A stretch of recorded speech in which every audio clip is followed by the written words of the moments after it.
Wow, I already drank that whole shake?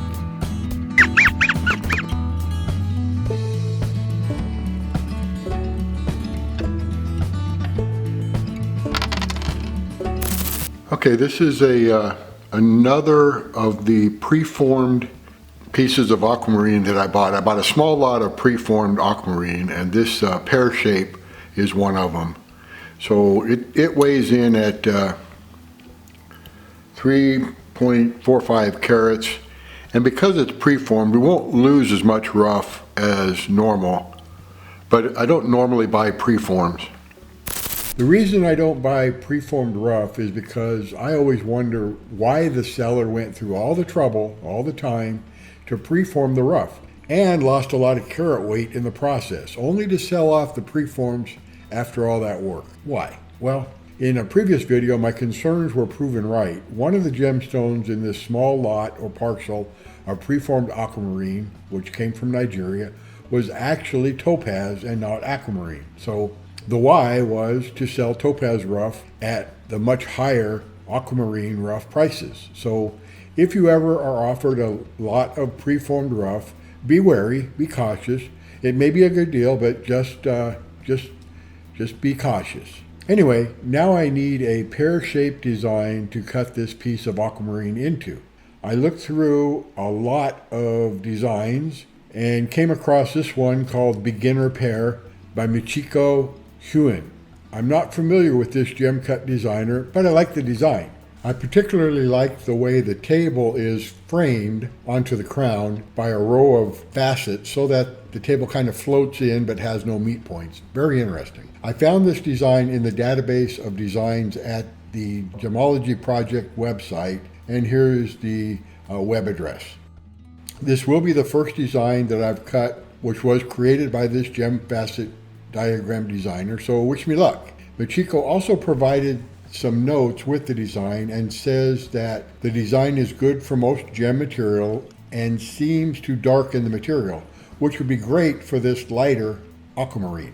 Okay, to cut this design, the way you put your stone into your machine is you put your index tooth at the 96 tooth. So you'll be cutting at the 96 index, and then at that point you put your stone in so that it's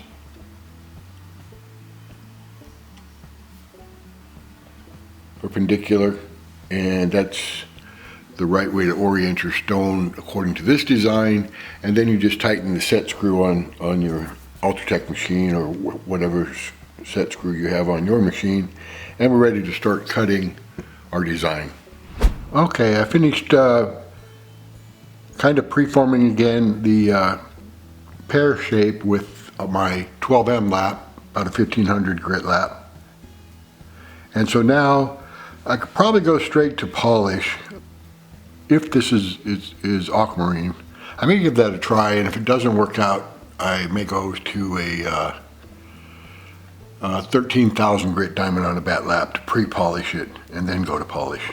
Okay, so my creamway lap with cerium oxide did polish.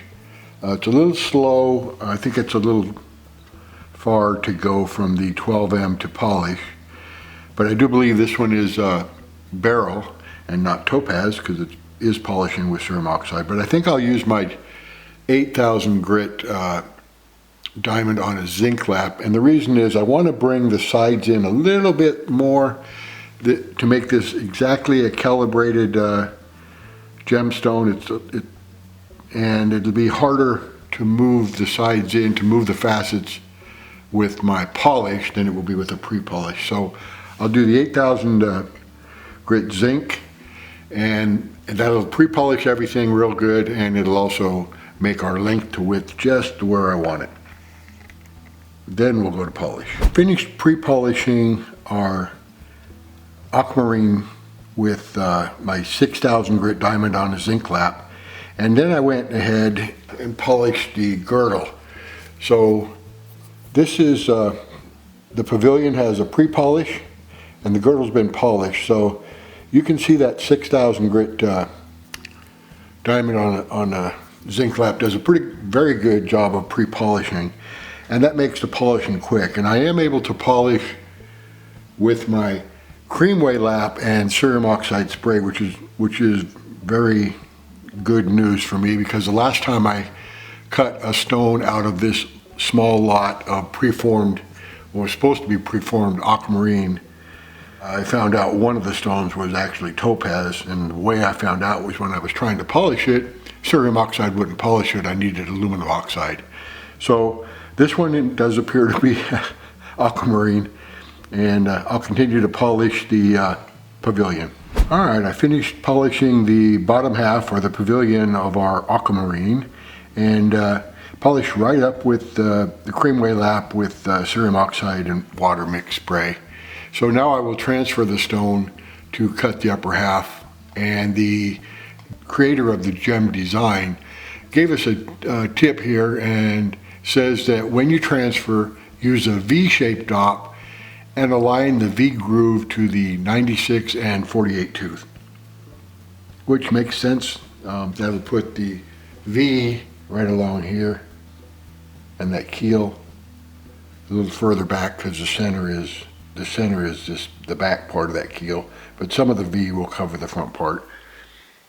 And so let's go ahead and transfer our stone. Okay, on cutting the crown in the instructions, I think there's a sequencing problem. Anyway, I had to adjust from the sequencing. So in line of instruction D, as in Delta, it says to cut the index teeth to 12, 18, 24, 72, 78, and 84. So if you cut that sequence, the 12 is here,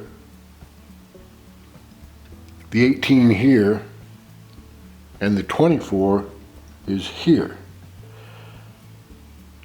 But it's better for me to cut the 24 first, because that lines it up with the previous line of instructions where you've built your facet line. So you know where, if you start with the 24, you know right where to stop, is where you line up that facet line with the previous facet. And then you do the 18 and then the 12, because you've already got the line set. So not a big deal, just for me, I just make that adjustment. Okay, I finished polishing the upper half of our Pear, and so now I'll set up our machine to cut and polish the table, and then we'll be done.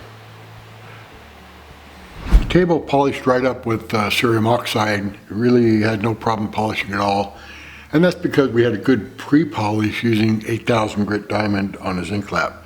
Now, one thing I like about this design that I really like is the table.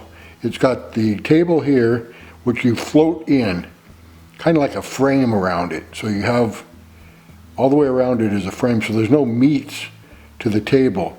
You kind of float it in, and I think that really adds a lot to this stone. But let's go ahead and soak it in the acetone and get it out of this the adhesive, and then weigh it and measure it and take a look at it and send it off to BOPIE.